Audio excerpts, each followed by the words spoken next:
నమస్తే, welcome to our voice. నేను journalist నవత. అన్నమలై తమిళనాడులో ఒక ప్రభంజనం అనే చెప్పచ్చు. తమిళనాడులో అన్నమలై బీజేపీ అధ్యక్షుడిగా బాధ్యతలు తీసుకున్న తర్వాత తమిళనాట అనేక మార్పులు వచ్చాయి. మొత్తానికి అన్నమలై పాదయాత్ర 100 రోజులను పూర్తి చేసుకుంది. ఈ 100 రోజుల అన్నమలై పాదయాత్ర గురించి ఒక్కసారి మనం మాట్లాడుకోవాల్సి వస్తే 30 ఏళ్లుగా తమిళనాడులో ఏ రాజకీయ నాయకుడు చేయని ఒక గొప్ప అద్భుత సాహసమే ఇది అని చెప్పొచ్చు.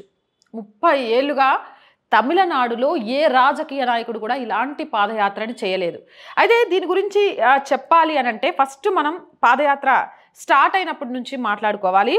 అన్నమలై యాత్ర ప్రారంభించినప్పుడు స్టాలిన్ మాట్లాడిన మాటలు ఏంటంటే ఇది పాదయాత్ర కాదు పాపయాత్ర అన్నాడు. ఆ తర్వాత ఇలాంటి పాదయాత్రలను మనం పట్టించుకోవాల్సిన అవసరం లేదు అన్నారు. జనం వస్తున్నారు, మళ్ళీ కొన్ని రోజుల తర్వాత జనం వస్తున్నారు కానీ వీళ్ళంతా కూడా పెయిడ్ పైసలు ఇచ్చి జనాన్ని తీసుకొచ్చుకుంటున్నారు అన్నారు.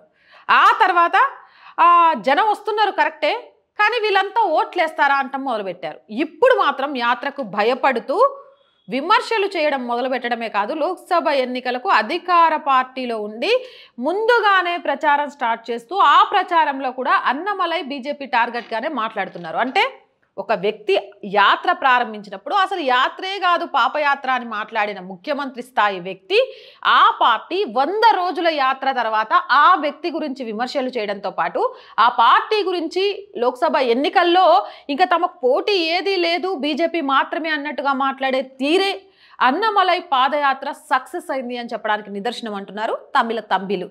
ఇక ఇవన్నీ కూడా ఎవరు తన గురించి ఏమనుకుంటున్నారు, తన పాదయాత్ర గురించి ఏమనుకుంటున్నారు, ఏ పార్టీ తన పాదయాత్ర గురించి ఏం మాట్లాడుతుంది, ఈ పాదయాత్ర చేయడం వల్ల వచ్చే లాభం ఏంటి నష్టం ఏంటి అనేవన్నీ పక్కన పెట్టి మనం ఒక కథ చూసాం కదా, అర్జునుడికి సంబంధించి చాలామందికి ఒక చెట్టు మీద పిట్టు ఉంటుంది, ఆ పిట్టను కొట్టమని చెప్తారు మహర్షి.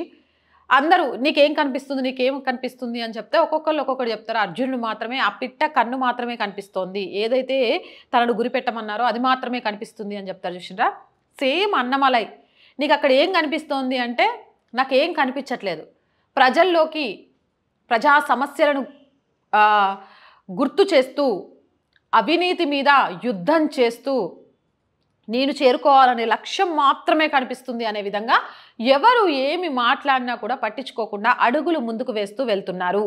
అయితే 2026లో బీజేపీ ఒక ప్రత్యామ్నాయ శక్తిగా మారడానికి కూడా ఏమో చెప్పలేం, ప్రభుత్వాన్ని ఏర్పాటు చేసే స్థాయికి వెళ్ళడానికి కూడా అన్నమలై పాదయాత్ర ఖచ్చితమైన స్థానాన్ని సంపాదించుకుంది అని చాలామంది రాజకీయ విశ్లేషకులు చెప్తున్న మాట. ఒకసారి ఈ పాదయాత్ర గురించి చూస్తే ఇది మొత్తానికి ఒక గొప్ప సాహస అద్భుత పాదయాత్ర చెప్పొచ్చు కదా. చెప్పా కదా, 30 ఏళ్ల నుంచి ఇలాంటి సాహసాన్ని ఎవరు చేయలేదు. 240కి పైగా నియోజకవర్గాలను టచ్ చేస్తూ ప్రతి చోట కార్యక్రమాలను చేస్తూ అన్నమలై యాత్ర ముందుకు వెళ్తోంది అదే లక్ష్యంగా. అంతేకాదు బీజేపీ ఎజెండా ద్రవిడవాద రాజకీయాలతో విసిగిపోయిన ప్రజలకు ఒక శాశ్వత ప్రత్యామ్నాయం బీజేపీ అనే చెప్పడం, మోదీ నినాదాలు విధి విధానాలు తెలియజేయడంలో పూర్తిగా అన్నమలై యాత్ర సక్సెస్ అయింది. అంతేకాదు జనస్పందన చూస్తే అక్కడ షాక్ అవుతున్నారు. చిన్న పెద్ద కులం మతం ధనిక ఏవీ లేవు. చిన్న చిన్న పిల్లల దగ్గర నుంచి మొదలు పెడితే పెద్ద పెద్ద వాళ్ళ వరకు అన్నమలైకి సంబంధించిన సోషల్ మీడియాలో చూస్తుంటే భలే అనిపిస్తోంది. అంటే డాన్సులు చేయడం, అన్నమలై దగ్గరికి రావడము, ఆటోగ్రాఫ్ల కోసం స్కూల్ పిల్లలు, అంటే ఒక రియల్ హీరోగా ఆల్రెడీ ఆయనకు ఆ పేరుంది పోలీస్ ఆఫీసర్గా ఉన్నప్పుడు కర్ణాటకలో. ఇప్పుడు అదే విషయాన్ని రియల్ సింగం రియల్ పొలిటీషియన్ అంటూ అన్నమలైకి జన నీరాజనం చూస్తే డిఎంకే పార్టీలకు చెమటలు పడుతున్నాయట కార్యకర్తల్లో. అసలు మరి అన్నమలై పాదయాత్ర ఈ 100 రోజుల్లో ఆయన సాధించింది ఏంటి అంటే అక్కడున్న బీజేపీ కార్యకర్తలందరిలో ఆత్మవిశ్వాసాన్ని పెంచారు. అంతేకాదు మనం చెయ్యగలం, మనిషికి ఒక సంకల్పం ఉంటే ఏదైనా సాధించగలమనే ఒక నమ్మకాన్ని కలిగించారు. బీజేపీ ఒక బలమైన శక్తి, తమిళనాడులో బీజేపీ బలమైన శక్తి కాదు అనేది ఎవరు అనే నమ్మకాన్ని ప్రజల్లో కలిగించారు. ద్రవిడవాదం ఏ రాజకీయం చేస్తున్నాయో వాటికి డైరెక్ట్ అటాక్ కౌంటర్ ఇవ్వడం ప్రారంభించారు. 50 ఏళ్లుగా ఏ పార్టీకి ఇది సాధ్యం కాలేదు, అన్నమలైకి మాత్రమే సాధ్యమైంది. ఇంకో విషయం కూడా, తమిళనాడులో బీజేపీకి సంబంధించిన ఏ నాయకులకు కూడా ఇంత పెద్ద ఎత్తున బీజేపీకి ఓటు షేరింగ్ని పోల్ చేయడం అవ్వలేదు. నిజంగా అది అన్నమలైతో మాత్రమే సాధ్యమైంది. ఈరోజు తమిళనాడులో అన్నమలై పాదయాత్రకు సంబంధించి స్వచ్ఛందంగా వస్తున్న ప్రజలు, తమిళనాడులో రీసెంట్గా మోదీ వెళ్ళినప్పుడు అక్కడ కాలనీలలో జనాలు మోదీకి పెట్టిన నీరాజన చూస్తుంటే అసలు తమిళనాట బీజేపీ లేదు అని ఎందుకు ఇస్తున్నారు? నిజంగా ఇంత ఉంటే ఇన్ని రోజుల నుంచి ఈ అభిమానం ఎక్కడ పోయింది అనుకునే విధంగా కనిపించే విధంగా అన్నమలై పాదయాత్ర జరిగింది అని కార్యకర్తలు ఆనందపడుతున్నారట. అంతేకాదు అవినీతి, పనికిమాలినతనం ని పొలిటికల్గా హైలైట్ చేశాడు.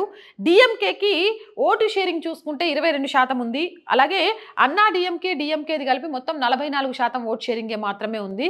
ఇక అంటే 55% కూడా ద్రవిడవాదానికి ఓటు పట్టం లేదు. ఇవి పోలరైజ్ చేయడమే లక్ష్యంగా అన్నమలై పాదయాత్ర మాత్రం కనిపిస్తోంది.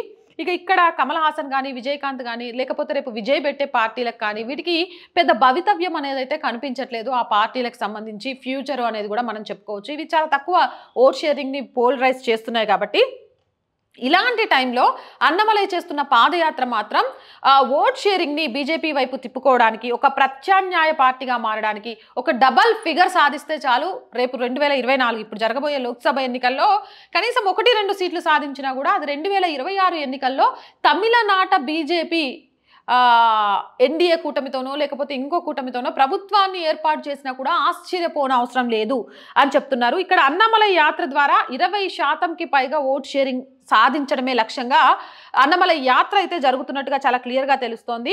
లోక్సభలో కనీస సీట్లు సాధించడమే అన్నమలై పెట్టుకున్న లక్ష్యం. ఏదైతే అవినీతి జరిగిందో, ఏవైతే కుంభకోణాలు జరిగాయో, ఏవైతే ప్రజా సమస్యలను పట్టించుకోవట్లేదో, ఏదైతే హిందూ విధానాలకు వ్యతిరేకంగా అక్కడ జరుగుతున్నాయో వీటన్నిటిని కూడా ప్రజలకు అర్థమయ్యే విధంగా తీసుకెళ్లడంలో అన్నమలై పూర్తి స్థాయి సక్సెస్ అయ్యాడు. ఇంతవరకు తమిళనాడులో ఏ రాజకీయ నాయకుడు కూడా ఈ లెవెల్లో సక్సెస్ సాధించింది లేదు. అన్నమలై తోనే ఈ సక్సెస్ సాధ్యమైంది అని కూడా మాట్లాడుకుంటున్నారు. ఏదేమైనా కానీ పాపయాత్ర అన్న స్టాలిన్తోనే ఈరోజు ఆ యాత్ర గురించి ఆయన పెట్టే ప్రతి సభలో మాట్లాడేలాగా చేయడం, అక్కడున్న కార్యకర్తలందరిలో ఆత్మవిశ్వాసం నెలకొల్పడం, ప్రత్యామ్నాయంగా ఏదైనా ఉంది అంటే జాతీయ పార్టీ బీజేపీ అనే విధంగా తమిళనాడులో రేకెత్తించడం, ఇవన్నీ కూడా అన్నమలై 100 రోజుల పాదయాత్రలో సాధించిన విజయాలుగానే చెప్పుకోవచ్చు. ఈ వీడియోపై మీ అభిప్రాయం ఏంటి అనేది కామెంట్ సెక్షన్లో తెలియజేయండి. మోర్ వీడియోస్ కోసం మన ఛానల్ వెంటనే సబ్స్క్రైబ్ చేయండి. వీడియో నచ్చినట్లయితే లైక్ చేయండి, షేర్ చేయండి.